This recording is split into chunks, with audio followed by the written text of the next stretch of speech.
اب اس کے الہ ہونے کی نشانیاں پوری کائنات میں بکھری ہوئی ہیں. اب کچھ نشانیوں کو بطور دلیل لایا گیا ہے. یہ اگلی آیت میں اللہ کے الہ یا معبود ہونے کی دلیل دی گئی ہے کہ کون ہے اللہ، وہ جس نے یہ سب کچھ بنایا. کیا؟ تھوڑی سی ڈیٹیل دیکھیے. کائنات میں جو کچھ ہے یہ اللہ کا تعارف ہے، اس کی قدرت کی نشانیاں اور جھلکیاں ہیں کچھ. ان فی خلق السماوات والارض، بے شک آسمانوں اور زمین کی پیدائش میں، اور صرف آسمان و زمین کی نہیں بلکہ جو کچھ اس کے اندر ہے ان سب کی پیدائش میں. in the creation of heavens and the earth. واختلاف اللیل والنہار، رات اور دن کے اختلاف میں. اختلاف کا ایک معنی تو کیا ہے کہ ایک جاتا ہے اور ایک آتا ہے، ایک دوسرے کے پیچھے آنا. پھر ایک اور اختلاف یہ کہ کبھی دن لمبا اور رات چھوٹی، اور کبھی رات لمبی اور دن چھوٹا، یہ بھی اختلاف ہے. پھر اسی طرح ہر 2 دن ایک جیسے نہیں ہوتے، ہر 2 راتیں ایک جیسی نہیں ہوتی، فرق ہوتا ہے نا. کوئی دن خوشی کا ہوتا ہے، کوئی غم کا ہوتا ہے، کوئی کیسا ہوتا ہے، کوئی کیسا ہوتا ہے. انسانوں پر بھی اور قوموں پر بھی مسلسل چینجز آتے رہتے ہیں، مسلسل تبدیلیاں آ رہی ہیں. تو یہ تبدیلیاں کیا ہے؟ دراصل اختلاف. تو رات اور دن کے اختلاف میں، کانسٹنٹ چینجز میں، والفلک اور کشتیوں میں. فلک جو ہے مذکر مؤنث واحد جمع سب کے لیے آتا ہے، اور اس میں شپس اور آبدوزیں، سب مرین سب شامل ہیں. اور وہ کشتیاں التی تجری فی البحر، وہ جو سمندر میں چلتی ہیں. اور میں کے میں نے 2 معنی لکھائے تھے. کیا؟ اندر اور اوپر. کچھ جہاز اوپر چلتے ہیں پانی کے، اور کچھ سمندر کے وہ بیچ میں نیچے جا کے اتر کے چل رہے ہوتے ہیں. تو وہ کشتیاں جو سمندر کے بیچوں بیچ چل رہی ہوتی ہیں، کس چیز کے ساتھ؟ بما ینفع الناس، اس چیز کے ساتھ جو لوگوں کو فائدہ دیتی ہے، جو لوگوں کے لیے بینیفیشل ہے. کیا؟ سامان تجارت. کتنا سامان ایک کانٹیننٹ سے دوسرے میں ایکسچینج ہوتا ہے ان شپس کے ذریعے. کچھ یہاں اگتا ہے، کچھ وہاں اگتا ہے.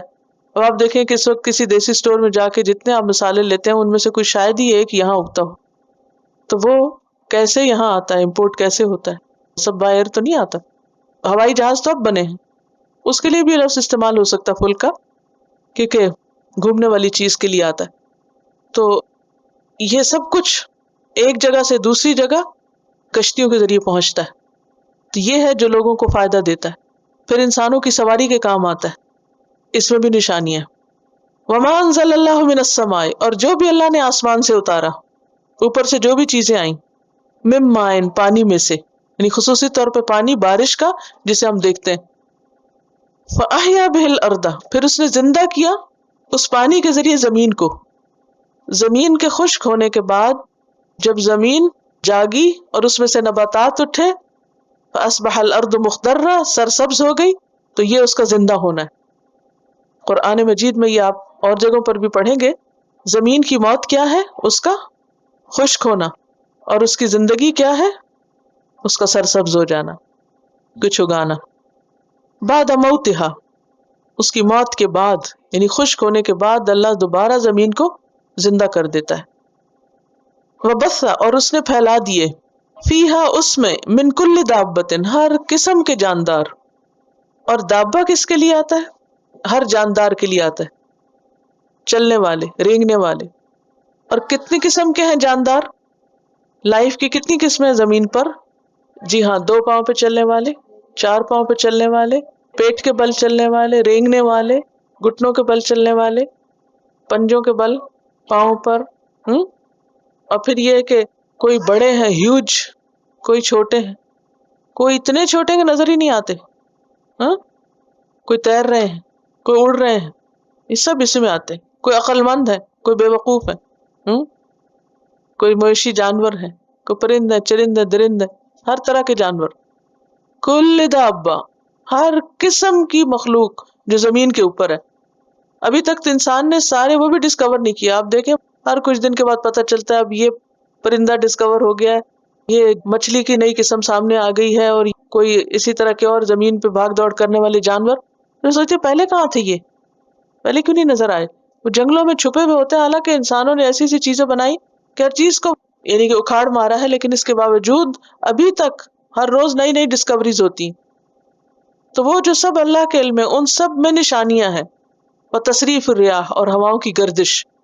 صرف و تصریف کا مطلب ہے رخ پھیرنا اس کا، کبھی شمال سے جنوب، south to north, north to south, west east, اور صرف ویسٹ ایسٹ نہیں، بعض اوقات نارتھ ویسٹ، نارتھ ایسٹ، اور بیچ کے حصے بھی کور کرتے ہیں. پھر یہ ہے کہ ان سب چیزوں کا کبھی ایک رخ ہوتا ہے اور تھوڑی دیر کے بعد دوسرا رخ آ جاتا ہے. اس میں بھی نشانی ہے، کیونکہ اگر ہوا ہمیشہ ایک ہی رخ پہ چلتی تو کیا نتیجہ نکلتا؟ سارے درخت ایک ہی طرف جھک جاتے، اور اسی طرح کچھ علاقوں کی پولوشن ایک ہی طرح ہلاک کرتی سب کو. تو اب کیا ہوتا ہے؟ وہ ایک دوسرے کو کمپنسیٹ بیلنس ہو جاتا ہے نا. ایک دفعہ چیزیں اڑ کے ادھر آتی ہیں، یہاں کی کچھ ضرورتیں ان سے پوری ہو جاتی ہیں، پھر اس میں سے کچھ چیزیں واپس اڑ کے واپس چلی جاتی ہیں. اور اسی طرح بادلوں کی آمد و رفت بھی اسی وجہ سے ہوتی ہے. تو یہ جو ہواؤں کا رخ پھیرنا ہے اس میں بھی نشانیاں ہیں، اور کوئی ہوائیں رحمت کی ہوتی ہیں، کوئی زحمت کی ہوتی ہیں، کچھ ہوائیں عذاب لیے بھی ہوتی ہیں. وہ سحاب المسخر بین السماء والارض، اور آسمان اور زمین کے درمیان جو بادل مسخر کیے ہوئے ہیں، ٹھہرے ہوئے ہیں، رکے ہوئے ہیں، کام پہ لگے ہوئے ہیں، یہ بھی اللہ ہی نے کیا ہے. اللہ نے ان کو کنٹرول کر رکھا ہے کہ وہ نیچے گرتے نہیں یا اوپر نہیں چڑھ جاتے. اور پھر ان کے کئی رنگ ہیں، ان کی رفتار بھی فرق ہے، ان کی قسمیں بھی فرق ہیں. کلاؤڈز کے کتنے نیمز ہیں؟ لآیات، یقیناً نشانیاں ہیں. لا کا کیا مطلب ہے؟ تاکید کے لیے لام تاکید ہے. یقیناً نشانیاں اس میں بہت سی. آنکھیں کھولو اور دیکھو کیا کچھ اللہ نے پیدا کیا. ان نشانیوں کو اگر تم دیکھو گے تو تمہیں پتا چلے گا کہ اللہ کا علم کیسا ہے، اس کی رحمت کتنی ہے، اس کی حکمت کتنی ہے، اس کی قدرت کتنی، اس کی ملکیت کیسی ہے، اس کی طاقت کتنی. یہ ساری چیزیں ہم کو کیا بتاتی ہیں؟ اللہ کی پہچان، اس کی قدرت، اس کی عظمت، اس کی حکمت، وہ کون ہے. جیسے میں نے پہلے بھی عرض کیا نا کہ یہ ساری چیزیں الہ کا تعارف ہے، جس کا ذکر پچھلی آیت میں ہوا کہ تم اس کی عبادت کرو جس نے یہ سب کچھ بنایا. اور صرف بنایا نہیں، اب انسانوں کو تو بڑا آرٹسٹ مان لیتے ہیں جو پینٹ کر کے کچھ تصویر لٹکا دے کہیں، اس کے تو گیت گاتے ہیں اتنے بڑے. اب دیکھیں نا، یہ بہت زبردست سینری بنتی ہے، ایک خوبصورت پینٹنگ بن سکتی ہے اگر ان ساری چیزوں کو جن کا یہاں ذکر ہے ایک جگہ پر اکٹھا کر دیا جائے. اب اگر کوئی صرف کینوس کے اوپر رنگوں سے ان چیزوں کو آپ کو رکھ دے تو آپ کہیں گے واہ کیا کام کیا ہے، کون ہے یہ کرنے والا، فوراً پوچھیں گے. لیکن جس نے اتنی بڑی سینری بنائی ہے اور اس کی حکمتیں بھی بتائی ہیں، وہ کوئی سٹینڈ سٹل چیز نہیں کہ جسے دیکھ دیکھ کے آپ بور ہو جائیں. ہر روز نیا رنگ بدلتا ہے، زندگی کی کوئی امنگ پیدا ہوتی ہے، کبھی دھوپ ہے، کبھی بارش ہے، کبھی برف ہے، کبھی ٹھنڈ ہے، کبھی گرمی. زندہ رہنے کی ایک جستجو رہتی ہے نا، کبھی آپ ایک چیز کے لیے کوشش کر رہے تھے، کبھی دوسری کے لیے، چلتے رہتے ہیں. اگر سارا سال ایک ہی چیز رہے تو بوریت ہو جائے. تو جس نے یہ سب کچھ کیا ہے اس کو کیوں نہیں پہچانتے، اس کی تعریف کیوں نہیں کرتے، اس کی تسبیح کیوں نہیں کرتے، اس کے گن کیوں نہیں گاتے، اس کے آگے کیوں نہیں جھک جاتے، اس کو کیوں نہیں اپنا بڑا مانتے، کیوں نہیں اس پہ بھروسہ اور توکل کرتے؟ وہ ہے عبادت کے لائق. لیکن یہ کس کی سمجھ میں آتا ہے؟ لآیات لقوم یعقلون، عقل استعمال کرنے والوں کی سمجھ میں آتا ہے. اور یہاں عقل رشد ہے، عقل ادراک نہیں. عقل ادراک کیا ہوتی ہے؟ وہ عقل ہوتی ہے جس سے انسان بس صرف ان چیزوں کا ظاہری پہلو دیکھتا ہے. وہ دیکھتا ہے اچھا یہ بادل ہے، بادل کی یہ قسم ہے، یہ بارش برسائے گا نہیں برسائے گا، یہ ادھر کو جائے گا ادھر کو جائے گا. جیسے موسم کا حال بتاتے رہتے ہیں، ادھر سے ہوائیں آ رہی ہیں، اتنی برف پڑے گی، اتنی بارش ہوگی، یوں طوفان آئے گا. بس صرف تبصرے، اس سے زیادہ کیا؟ اگر زیادہ طوفان ہے تو کوئی روک سکتا؟ کوئی بھی نہیں کچھ کر سکتا. تو عقل کی دو قسمیں ہوتی ہیں. ایک عقل وہ ہے جو صرف یہ سجھاتی ہے کہ یہ چیزیں کیسے کام کر رہی ہیں، بس آج ہوا کدھر سے کدھر کو چلے گی، بس صرف ظاہری چیزوں کو پتا ہے. اس سے پیچھے کون کر رہا ہے، کیوں کر رہا ہے، یہ ان کو کوئی پتا نہیں. یہ کس کو پتا ہوتا ہے؟ جن کے پاس عقل رشد ہوتی، جو عقل ان کی رہنمائی کرتی ہے اور اصل نقطے تک پہنچا دیتی ہے، اصل خالق تک پہنچا دیتی ہے، اور پھر وہ اس کے آگے جھک جاتے ہیں، وہ پھر اسی کے بن کے رہ جاتے ہیں، اس سے محبت کرتے ہیں، اس کے وفادار ہوتے ہیں. دیکھیے دنیا میں کیسے کیسے لوگ ہیں، کیسے کیسے پڑھے لکھے سمجھدار، زندگیاں کھپا دی انہوں نے ریسرچ کر کر کے، لیکن کیا نہیں پایا؟ اصل حقیقت کو نہیں پایا. تو ان کی عقل ادھوری عقل ہے. کامل عقل کس کی ہے؟ جیسے ابراہیم علیہ السلام کی تھی. انہوں نے دیکھتے ہی سورج کو جب غروب ہوا تو کیا کہا، یہ الہ نہیں ہو سکتا، یہ تو ڈوبنے والا ہے. یہ ہے عقل رشد کہ جس سے وہ اس نتیجے پہ پہنچ گئے کہ نہیں، مجھے تو وہ الہ چاہیے کہ جو نہ کبھی سوئے نہ اس کو موت آئے، جو ان سب چیزوں کو چلا رہا ہے، جو سورج اور چاند کو تھامے ہوئے ہے، جو بادلوں کو مسخر کیے ہوئے ہے، مجھے تو اس کی عبادت کرنا ہے.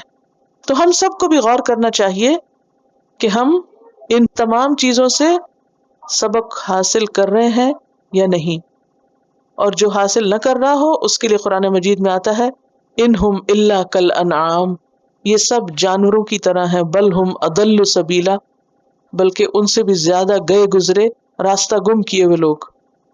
اور پھر آپ دیکھیے کہ اللہ کی عظمت کیسے پتہ چلتی ہے ان سب سے، کہ اللہ کتنا بڑا ہے. قرآن پاک میں آتا ہے کہ ہم نے یہ سب چیزیں 6 دنوں میں پیدا کی، فی 6 ایام، سورۃ قاف میں آتا ہے وما مسنا من لغوب، اور ہمیں کوئی تھکاوٹ نہیں ہوئی. اچھا، ایک کنسٹرکشن ورکر سے پوچھے رات کے وقت کہ اس کا حال کیا ہے، صرف ایک دن کا کام کر کے وہ تھکتا کہ نہیں تھکتا؟ تھکتا. جو لوگ ڈرائیونگ کرتے ہیں، ٹرک وغیرہ چلاتے ہیں، تھکتے ہیں یا نہیں؟ تو وہ رب جو پوری ہوائیں چلا رہا ہے اور بادل لا رہا ہے اور بارشیں برسا رہا ہے اور زمین سے چیزیں اگا رہا ہے آپ کے لیے، اور پہلے مرحلے پر جب اس نے یہ سب کچھ بنایا تھا تو اس نے کیا فرمایا، وما مسنا من لغوب، ہم نے سب کچھ بنایا، ہمیں کوئی تھکاوٹ بھی نہیں ہوئی. ہے کوئی ایسا جو اتنا سارا کام کرے اور اسے تھکاوٹ نہ ہو سوائے اللہ کے؟ تو پھر انسان تو الہ نہیں ہو سکتے، وہی الہ ہے جو اتنی بڑی قدرت رکھتا ہے. پھر اسی طرح آسمان و زمین کی پیدائش کے بارے میں بھی سورۃ فرقان میں فرمایا هو الذی جعل اللیل والنہار خلفۃ لمن اراد ان یذکر او اراد شکورا، وہی ہے جس نے رات اور دن کو ایک دوسرے کے پیچھے آنے والا بنایا، ہر اس شخص کے لیے اس میں نشانی ہے جو ارادہ کر لے کس کا، کہ نصیحت پکڑے یا شکر گزار بنے. جو شکر گزار ہونا چاہے اس کے لیے اس اختلاف میں بہت بڑی نشانیاں. پھر کشتیوں کے بارے میں ایک اور جگہ پہ فرمایا وَسَخَّرَ لَكُمُ الْفُلْكَ، اس نے تمہارے لیے کشتیوں کو مسخر کیا، ورنہ ایک سوئی اگر پانی میں ڈوب جاتی ہے تو جہاز کیوں نہ ڈوبے، اسی نے جو ان کو تھاما ہوا اور یہ صلاحیت بخشی کہ وہ سطح سمندر کے اوپر تیرے، اور یہ اس کے حکم سے ہو رہا ہے. لِتَجْرِيَ فِي الْبَحْرِ بِأَمْرِهِ، تاکہ اس کے حکم سے سمندر میں چلیں. وَسَخَّرَ لَكُمُ الْأَنْهَارَ، تمہارے لیے نہروں کو مسخر کیا. اسی طرح آسمان سے جو بارش برستی ہے، سورۃ النور 43 میں فرمایا وَيَنزِلُ مِنَ السَّمَاءِ مِن جِبَالٍ فِيهَا مِن بَرَدٍ فَيُصِيبُ بِهِ مَن يَشَاءُ وَيَصْرِفُهُ عَن مَّن يَشَاءُ، اور وہ نازل کرتا ہے آسمان سے اور اترتا ہے آسمان سے برد یعنی ٹھنڈک، کہاں سے؟ من جبال، پہاڑ سے، یعنی کئی بادل ایسے ہیں جیسے پہاڑوں کی طرح وہاں سے برف برستی ہے، جس کو چاہتا ہے پہنچاتا ہے، جہاں سے چاہتا ہے لے جاتا ہے. کبھی سنو اسٹارم آتا ہے اور کبھی اس کا رخ پھیر دیتا ہے، ہوتا ہے نا. اسی طرح زمین، اسی طرح ہوائیں، یہ ساری چیزیں کیا ہیں؟ دراصل نشانیاں ہیں. کس چیز کی؟ اللہ کی قدرت کی اور عظمت کی اور حکمت کی اور رحمت کی اور علم کی، اس کی سلطان کی، اس کی بادشاہت کی. تو یہ سب چیزیں ہمیں کیا سکھاتی ہیں کہ ہم کیا کریں؟ اس کے بن جائیں، اس کو الہ مانیں. کوئی آپ سے سوال کر سکتا ہے نا، آپ ایک رب کو کیوں مانتے، 3 کو کیوں نہیں مانتے؟ کیونکہ اللہ ہی عبادت کا مستحق ہے. کیوں؟ سب چیزیں اس کی بنائی ہوئی ہیں. اس آیت میں غور و فکر کا سلیقہ بھی سکھایا. ہوا تو خیر نظر نہیں آتی، لیکن اس کی جو گردش ہے اس پہ اگر انسان غور کرے، کبھی ٹھنڈی ہوتی ہے، کبھی گرم ہوتی ہے، کبھی طوفانی ہوتی ہے. پھر بارش کو آپ دیکھیں، اگر بارش کا پانی بوائلنگ ہوتا تو کیا ہوتا؟ ابل کے گرتا تو کیا ہوتا؟ چھینٹے پڑتے نا ابل کے. یا بہت ہی ٹھنڈا ہوتا، یا اس میں کوئی ریت شامل ہوتی، یا جیسے بنی اسرائیل پہ خون کی بارش ہوئی تھی، یا مینڈکوں کی بارش ہوئی تھی ان پہ، یا ایک قوم پہ پتھروں کی بارش ہوئی تھی. تو یہ سب اللہ کی رحمت نہیں؟ یعنی قطرہ قطرہ ٹپکنا. اور اگر اللہ تعالیٰ اوپر سے نلکے چلا دیتا تو کیا ہوتا؟ تو یہ اس کی رحمت نہیں؟ یہ ساری نشانی ہے نا. تو یہ غور و فکر کا اس نے ہمیں راستہ کھولا کہ دیکھو، غور کرو، یہ سب ایسے ہی کیسے خود سے ہو گیا بغیر کسی پلاننگ کے، اپنے آپ سے. وہ جو لوگ یہ کہتے ہیں نا کہ اپنے آپ سے سب کچھ ہو گیا، وہ آنکھیں کھول کے دیکھیں یہ اپنے آپ سے نہیں ہو سکتا. پھر زمین سے پودوں کا نکل آنا، یہ سب کیا ہے؟ اللہ کی قدرت کی، اس کے کمال کی نشانیاں، اس کی پہچان ہے.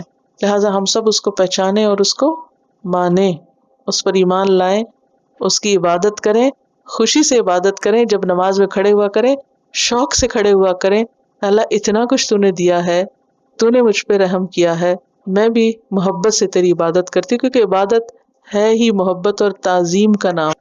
جس عبادت میں محبت نہیں، احترام نہیں، ادب نہیں، وہ عبادت نہیں۔ وَإِلَٰهُكُمْ إِلَٰهٌ وَاحِدٌ، اور تمہارا الہ ایک ہی الہ ہے جس کی تمہیں عبادت کرنی چاہیے اور اس کے سوا کسی اور کی نہیں، کیونکہ الہ تو وہی ہے جو رحمان اور رحیم ہے۔ اور اس کے الہ ہونے کی نشانیاں کیا ہیں؟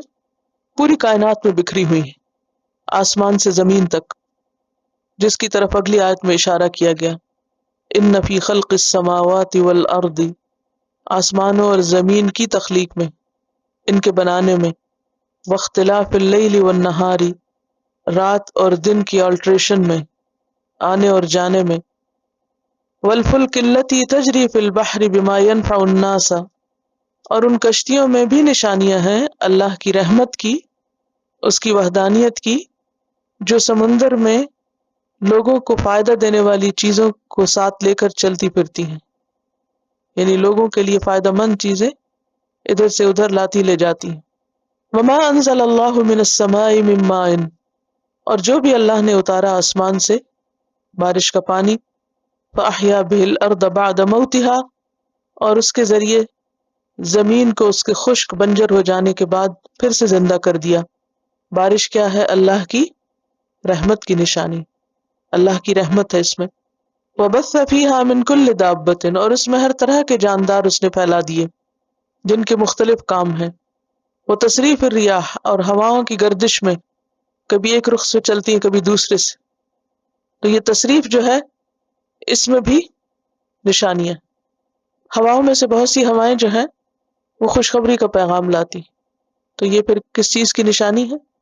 ہواؤں کا چلنا اللہ کی رحمت کی، اللہ یہ کہ وہ تیز طوفانی ہو جائے اور عذاب کی شکل اختیار کر لے، ورنہ اس میں بھی اللہ کی رحمت ہے، کیونکہ پچھلی آیت سے کنیکٹ کر رہی ہے اس کو۔